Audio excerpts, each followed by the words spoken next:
Innal hamdalillah nahmaduhu wa nasta'inuhu wa nastaghfiruh wa na'udzu billahi min syururi anfusina wa min sayyiati a'malina. Man yahdihillahu fala mudhillalah wa man yudlil fala hadiyalah. Asyhadu an la ilaha illallah wahdahu la syarikalah wa asyhadu anna Muhammadan abduhu wa rasuluh. Qala Allahu azza wa jalla fil Qur'anil Karim, a'udzu billahi minasy syaithanir rajim. Ya ayyuhalladzina amanu taqullaha haqqa tuqatih wa la tamutunna illa wa antum muslimun. Ya ayyuhan nasu taqu rabbakumul ladzi khalaqakum min nafsin wahidah wa khalaqa minha zawjaha wa batha minhuma rijalan katsiran wa nisaa'a wattaqullaha alladzi tasaaluna bihi wal arham innallaha kana 'alaikum raqiba. Ya ayyuhalladzina amanu taqullaha wa qulu qawlan sadida yuslih lakum a'malakum wa yaghfir lakum dhunubakum wa man yuti'illaha wa rasulahu faqad faza fawzan 'azima. Amma ba'du, Allahumma salli ala Muhammad wa ala alihi wa sahbihi wa man tabi'ahum bi ihsanin ila yaumil qiyamah. Saudara dan saudariku kaum muslimin dan muslimah rahimani wa rahimakumullahu jami'an. Semoga Allah Subhanahu wa taala senantiasa merahmati dan memberkahi kehidupan kita semua. Alhamdulillah, segala puji hanya milik Allah Subhanahu wa taala yang terus kita saling ingat mengingatkan untuk bersyukur kepada Allah Subhanahu wa taala atas hidayah dan taufik serta nikmat yang paling besar yang Allah berikan kepada kita, yaitu keimanan. Nikmat ini terus menerus kita syukuri supaya kita meninggal di atas kenikmatan ini. Dan kenikmatan ini yang menyebabkan manusia kekal di dalam surga atau yang menyebabkan manusia kekal dalam neraka. Ketika para ulama menjelaskan tentang terputusnya amalan, idza mata ibnu adam inqata'a amaluhu illa min thalathin.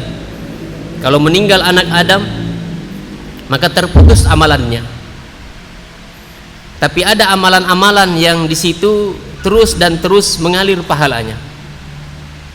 Inilah salah satu sebab kenapa orang beriman itu walaupun dia meninggal, amalannya di dunia singkat sesaat, tapi dia dibalas oleh Allah kekal dalam surga. Karena dia berkeyakinan kalau dia masih hidup, kalau dia diberi umur panjang oleh Allah, maka dia terus dan terus mentauhidkan Allah Subhanahu wa taala. Itulah kenapa orang beriman itu, orang yang bertauhid itu dibalas dengan kekalnya surga. Begitupun orang-orang yang tidak beriman. Kenapa hidup mereka singkat sesaat, tapi kenapa Allah Subhanahu wa taala balas dengan kekalnya neraka? Padahal mungkin dia menyekutukan Allah setahun, 2 tahun, 3 tahun. Yang jelas ada ujungnya ketika dia menyekutukan Allah itu. Berakhir dengan kematian dia. Tapi kenapa Allah balas dia dengan kekalnya neraka? Sesuatu yang tidak ada ujung dan akhirnya. Karena orang-orang yang musyrik, kalau dia dihidupkan lagi oleh Allah Subhanahu wa taala, pasti dia menyekutukan Allah lagi. Jadi seseorang itu dibalas sesuai dengan niatnya. Dan Allah Maha mengetahui orang beriman ini kapan dihidupkan lagi, pasti dia mentauhidkan Allah. Orang musyrik ini kalau dia dihidupkan lagi, pasti dia menyekutukan Allah Subhanahu wa taala. Nah, itulah dibalas dengan kekekalan, kekalnya surga atau kekalnya neraka. Jadi betul-betul kita berniat dengan niat yang hebat. Kalau kita hidup kita terus dan terus mentauhidkan Allah Subhanahu wa taala. Kita masih melanjutkan tentang pembahasan sebelumnya bahwa tauhid itu kewajiban yang paling pertama dan kewajiban yang paling terakhir. Tidak ada nabi yang diutus oleh Allah Subhanahu wa taala kecuali perkara yang paling pertama dia menyeru kepada umatnya untuk mentauhidkan Allah Subhanahu wa taala. Ini dijelaskan oleh Al-Imam Ibnul Qayyim dalam kitabnya Madarijus Salikin. Beliau berkata, "At-tauhid awwalu da'watir rusul." Tauhid itu dakwah, awal dakwah dari semua rasul. Wa awwalu maqami yakumu fihi sa'il ilallah, dan dia yang paling pertama nanti seseorang ditanya di hadapan Allah Subhanahu wa taala. Ketika Nabi Nuh beliau berdakwah kepada umatnya di dalam surat Al-A'raf ayat ke-59, laqad arsalna nuhan ila qaumihi, kami telah mengutus Nuh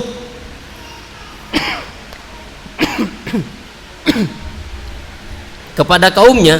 Kemudian Nuh berkata, ya qaumi u'budullaha ma lakum min ilahin ghairuh, wahai kaumku, sembahlah Allah yang tidak ada sesembahan yang berhak diibadahi kecuali hanya Dia.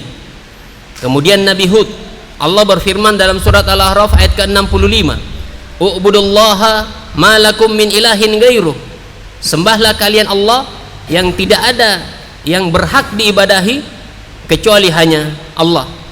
Nabi Saleh yang Allah sebutkan dakwanya di dalam surat Al-A'raf ayat ke-73, u'budullaha ma lakum min ilahin ghairuh, sembahlah Allah yang tidak ada yang berhak diibadahi kecuali hanya Allah Subhanahu wa taala.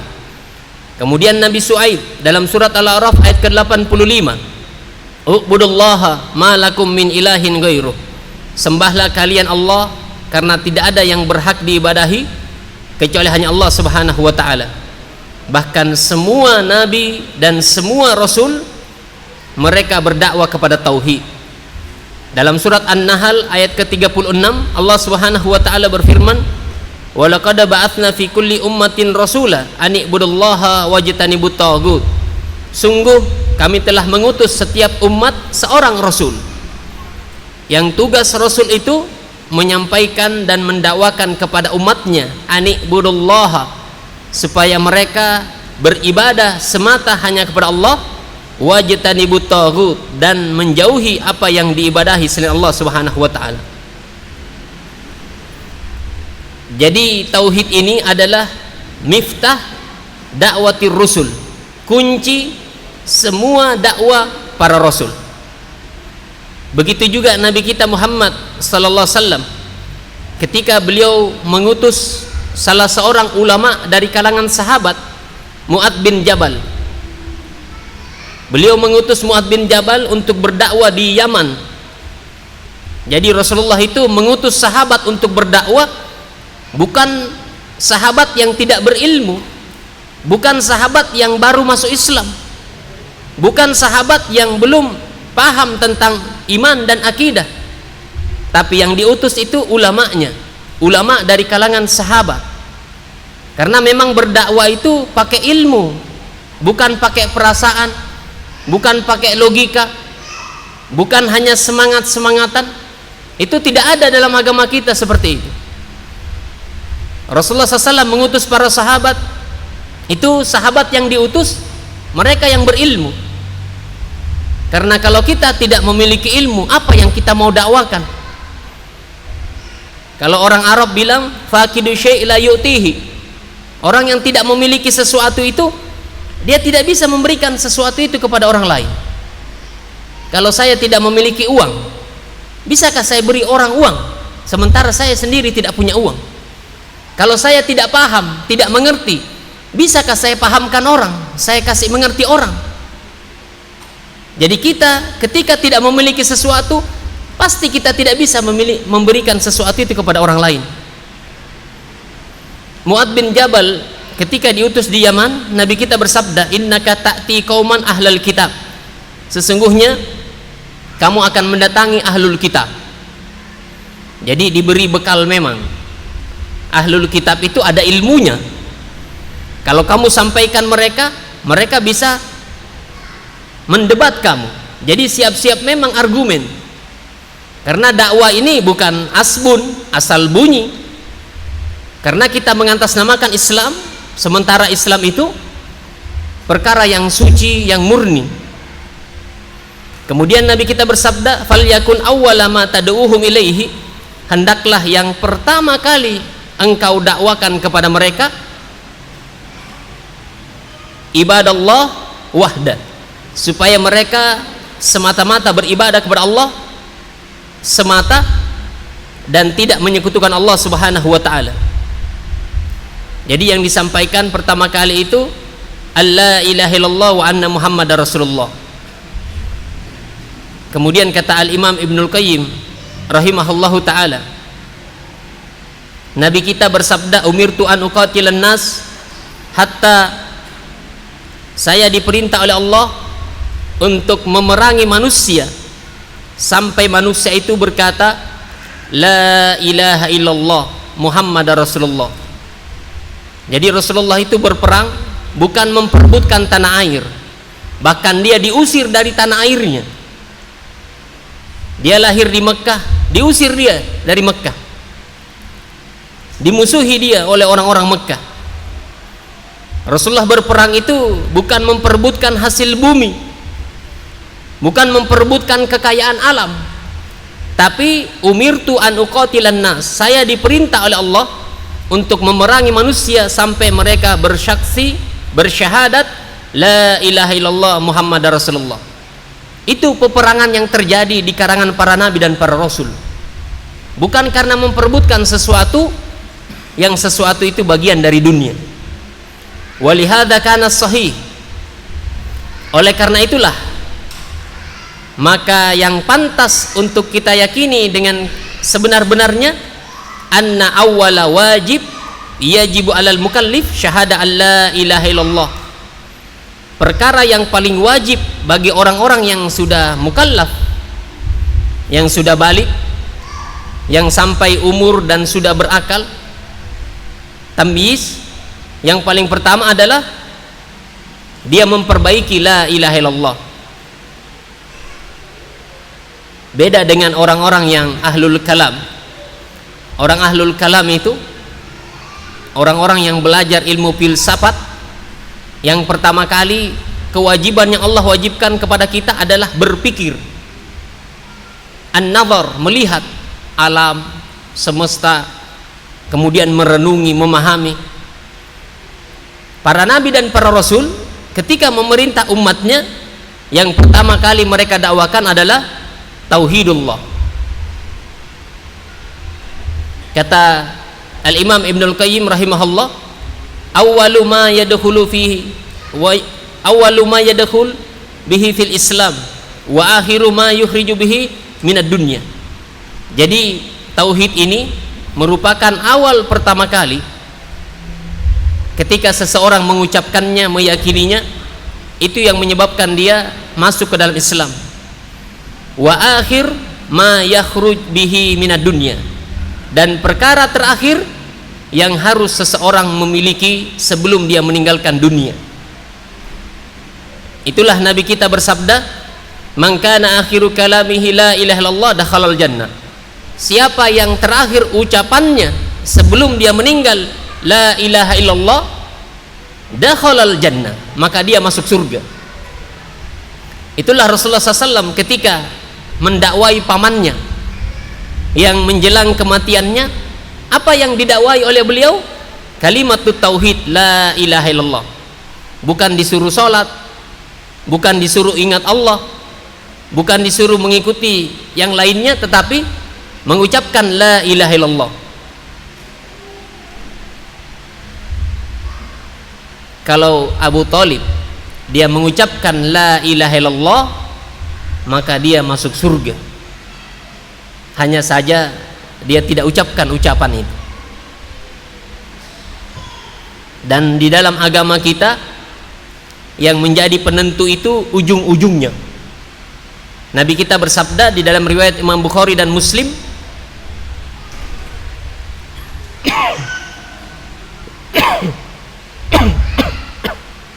innamal a'malu bil khawatim. Yang namanya amalan itu tergantung ujung-ujungnya. Jadi ini yang harus kita waspada dan siaga. Jangan tertipu dengan permulaan, tapi harus waspada dan siaga dengan penutupan. Karena mungkin ada orang yang sholat, yang beribadah, melakukan ketaatan, tapi naudzubillah min dzalik, menjelang dia meninggal, dia melakukan kekeliruan dalam hal akidah. Dan ini rahasia yang betul-betul syaitan itu bermain di dalamnya. Jadi menjelang kematian, di situ syaitan sangat sibuk. Moga-moga dia bisa menyesatkan manusia ini. Jadi syaitan itu dia tahu mana perkara yang bisa menyebabkan bertambahnya pengikut dia dalam kekalnya jahanam, dan mana perkara yang di situ dia bersedih karena tidak berhasil menyesatkan umat manusia. Al-Imam Ibnul Qayyim rahimahullahu ta'ala, beliau menjelaskan bahwa syaitan itu menggoda manusia ada 7 jenjang. Jenjang yang pertama, diajak manusia, dibujuk manusia, dirayu manusia supaya melakukan kesyirikan, kekafiran, atau yang semisalnya dari pembatal-pembatal keislaman. Ini jenjang yang paling pertama, ini target yang paling utama dari syaitan. Jadi kalau manusia itu sudah batal Islamnya, biarkan saja dia sholat, dia puasa, dia zakat, karena secara prosedur dia bukan lagi muslim di hadapan Allah. Dan syaitan itu tahu, paham dia, ini yang Islam yang menyelamatkan, ini yang Islam yang tidak bermanfaat bagi orang yang melakukannya. Kalau tidak mampu kesyirikan, kekafiran, dan yang semisalnya, diturunkan lagi perkara-perkara muhdatsat yang diada-adakan dalam agama. Mereka amalkan, mereka kerjakan, padahal bukan dari agama. Nah, ini lebih dicintai oleh iblis, karena orang yang melakukan perkara-perkara yang baru dalam agama itu susah dia bertaubat, karena dia rasa dia benar, dia rasa ini mengajak kepada Allah dan Rasulnya, padahal tidak. Kalau ada wanita penghibur, ketika anaknya sudah mau dewasa, dia bilang, nak, kamu jangan ikuti ibumu, cari pekerjaan yang bagus, yang terhormat, yang halal. Karena si ibu ini dia tahu bahwa berzina itu haram. Mungkin dengan perkara-perkara yang dia lemah iman, dia terjerumus ke situ. Kalau ada peminum khamar, ketika dia lihat anaknya sudah mulai berakal, dia bilang, nak, kamu jangan ikuti bapakmu, cukup bapakmu saja. Karena dia tahu minum khamar itu haram. Tapi kalau ada orang yang keyakinannya rusak, akidahnya rusak, keislamannya rusak, dia didik anaknya untuk lebih hebat daripada dia, bagaimana mau bertobat seperti itu? Jadi kapan orang tidak kenal sunnah, tidak kenal petunjuk Rasulullah SAW, maka dia pasti berada di lawannya itu. Itu yang kedua, iblis menggoda dan menyesatkan manusia. Kalau tidak mampu, al-kabair, dosa-dosa besar. Jadi dosa-dosa besar itu khamar, riba, zina, khianat, dan lain sebagainya. Itu target ketiga iblis. Itu target ketiga itu. Kalau tidak mampu al-kabair, as-saghair, dosa-dosa kecil. Kalau tidak mampu dosa kecil, perkara yang mubah hukumnya, tapi dia melalaikan. Ada orang melakukan sesuatu yang mubah tapi melalaikan. Itu salah satu dari jebakan-jebakan iblis. Kalau tidak mampu lagi, perkara yang mafdul tapi melalaikan dari perkara yang afdal. Perkara yang lebih utama itu dilalaikan gara-gara dia mengerjakan sesuatu yang kurang utama. Jadi hati-hati Jangan kira itu bukan jebakan iblis, itu jebakan iblis. Ada perkara yang tidak utama atau kurang utama, tapi melalaikan dia dari perkara yang lebih utama. Kalau tidak mampu 6 tahap ini, baru tahap yang ketujuh. Dia kerahkan pasukannya, pasukan pejalan kakinya, pasukan berkudanya untuk memerangi orang-orang yang bertauhid. Dan ini yang terjadi di zamannya Rasulullah SAW. Tidak mampu 6 jenjang ini pada diri sahabat, tidak mampu, maka dikerahkanlah wali-walinya, Abu Jahal, Abu Lahab, Abu untuk melawan Rasulullah SAW dan para sahabat. Itu jenjang yang ketujuh. Kalau tidak mampu 6 jenjang ini. Tapi kalau jenjang yang pertama dia sudah berhasil, dibiarkan saja. Sudah, dia sudah sama dengan kita. Tapi dia syaitan dari kalangan manusia, kita syaitan dari kalangan jin. Jadi jangan kira iblis itu dia menggoda asal menggoda, tidak. Ada skala prioritas dalam menggoda. Kalau sudah itu terjerumus, sudah nyemplung ke situ, maka iblis punya pengikut lagi.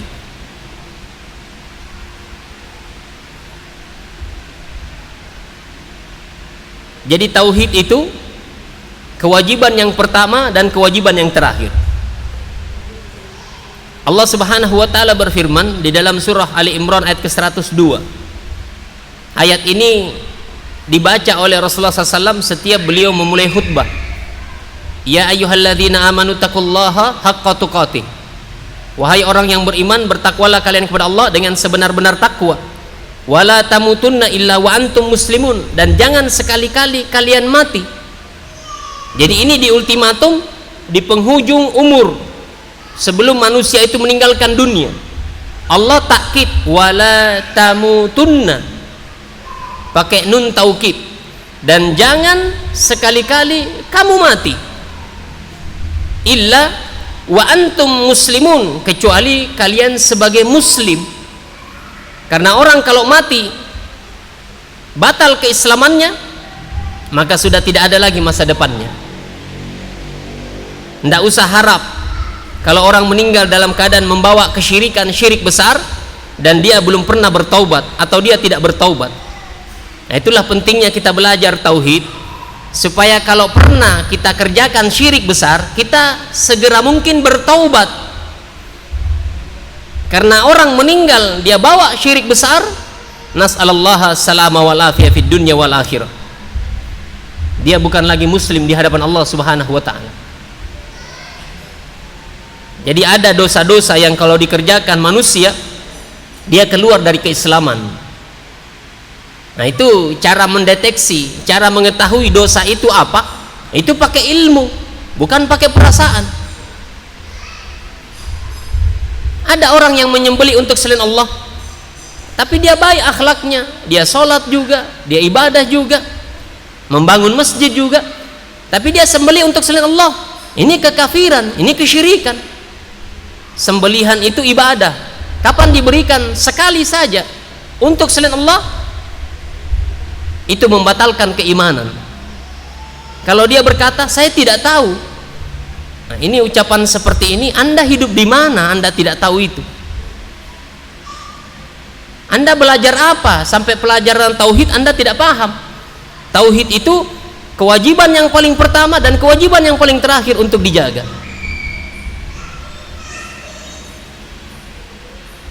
Jadi kita kasihan kalau lihat orang yang muslim, rajin sholat, rajin ibadah, tapi dia tidak paham tauhid.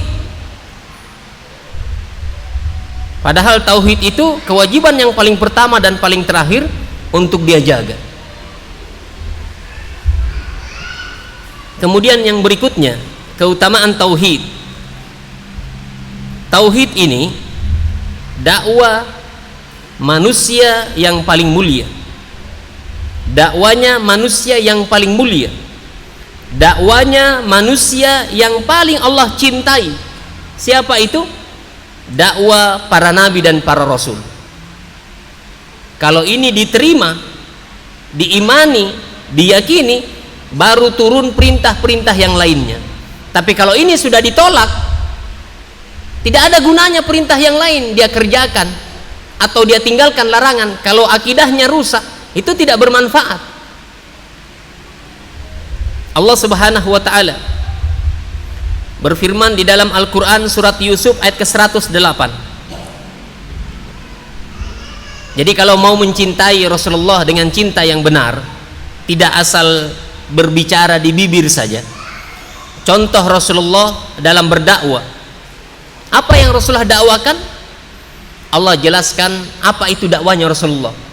Dalam surat Yusuf ayat ke-108 Allah Subhanahu wa taala berfirman, "Kul," katakanlah ya Muhammad kepada umatmu, "Hadhihi sabili," ini adalah jalanku. Saking terangnya Islam ini, saking jelasnya dakwah Nabi, Allah memerintahkan untuk Nabi berkata, "Kul," katakan ya Muhammad, "Hadhihi sabili," ini adalah jalanku. Apa itu jalannya Nabi? Bagaimana itu jalannya Nabi? Kalau Anda baca Al-Quran, Anda tahu jalannya Nabi itu apa. Karena semua isinya Al-Quran itu tauhid. Dari awal surat sampai akhir surat, dari juz 1 sampai 30 juz, itu semua isinya tauhid. Katakanlah ya Muhammad, hadhihi sabili, ini adalah jalanku.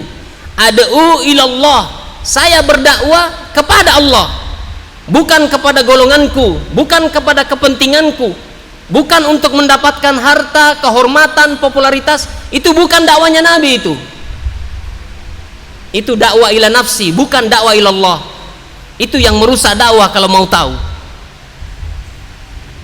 Jadi kita ini beragama, jangan ditunggangi agama ini.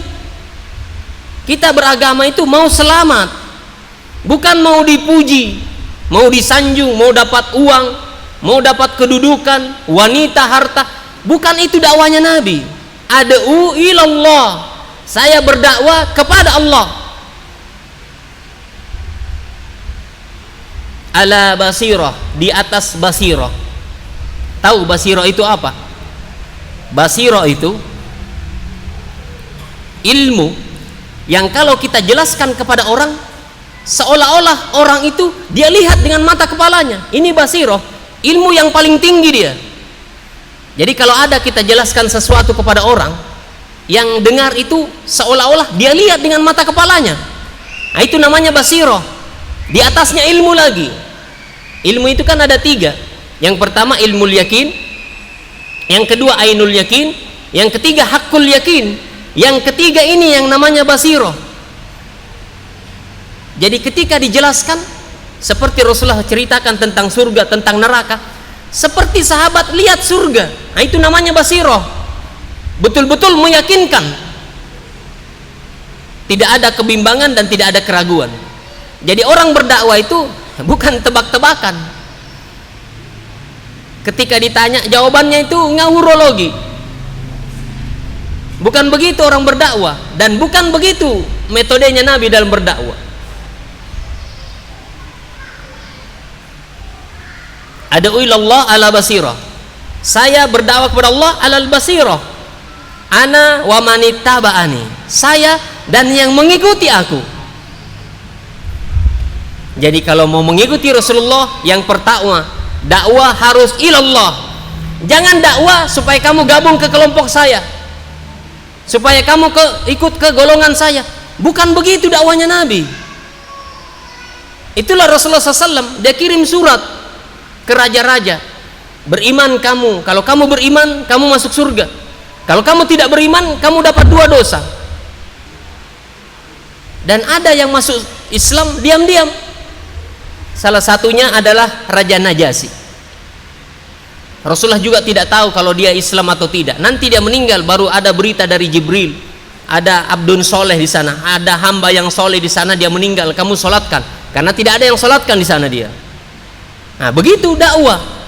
Kita dakwah itu ilallah, supaya orang itu dia tauhidkan Allah, bukan supaya dia senang kita, dia kagum dengan kita, dia jadi followernya kita. Bukan begitu dakwah. Kalau begitu dakwah, Anda salah ilmu dan Anda salah ustadz.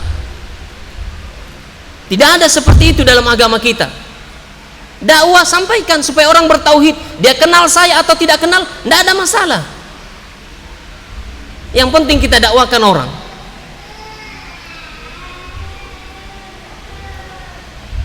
Ana wa manittaba'ani, saya dan orang yang mengikuti saya. Jadi kalau mau mengikuti Rasulullah, bagaimana Rasulullah berdakwah? Rasulullah berdakwah dengan tauhid, mengajarkan keimanan supaya orang itu kenal Allah dan menyembah Allah betul-betul Allah yang disembah para nabi dan para rasul. Itulah wajib mempelajari nama-nama dan sifat Allah Subhanahu wa taala, supaya kita itu tidak main tebak-tebakan dengan sifatnya Allah, dengan nama dan perbuatannya Allah. Karena ada sebagian orang kalau ditanya, jawabannya itu nampak baru bahwa orang ini hanya menduga-duga saja.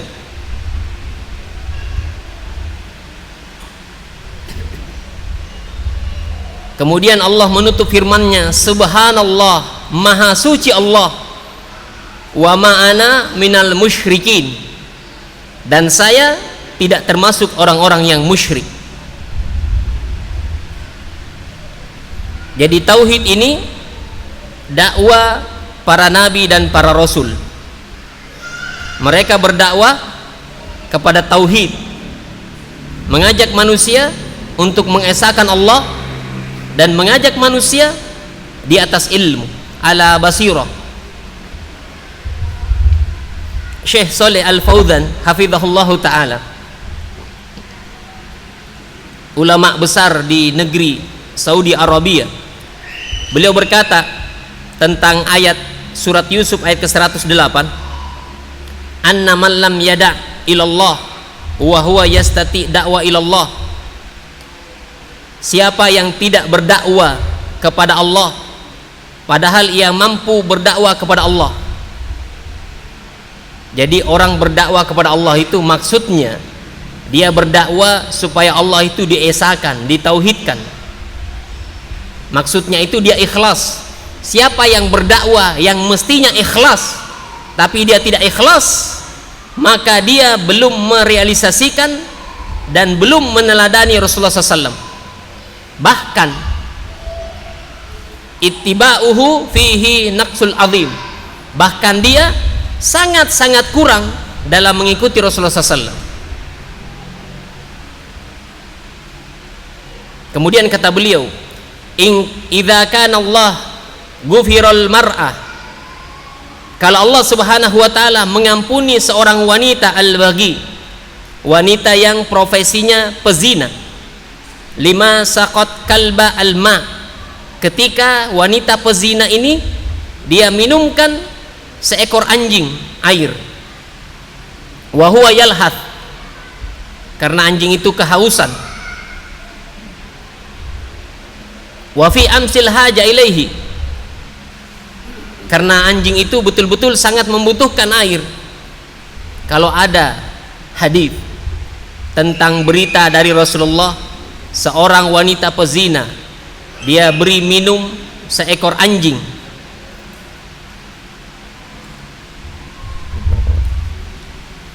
dan ketika dia diampuni, maka lebih-lebih lagi orang yang meminumkan tauhid kepada manusia, padahal manusia betul-betul butuh kepada tauhid.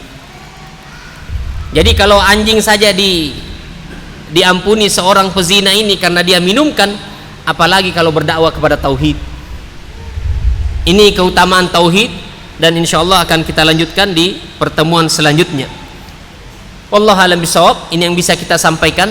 Semoga Allah Subhanahu wa taala menghidupkan kita di atas Islam dan sunnah, dan semoga Allah Subhanahu wa taala mewafatkan kita di atas Islam dan sunnah. Kita tutup dengan doa kafaratul majlis. Subhanakallahumma bihamdika asyhadu an la ilaha illa anta astaghfiruka wa atubu ilaik. Assalamualaikum warahmatullahi wabarakatuh.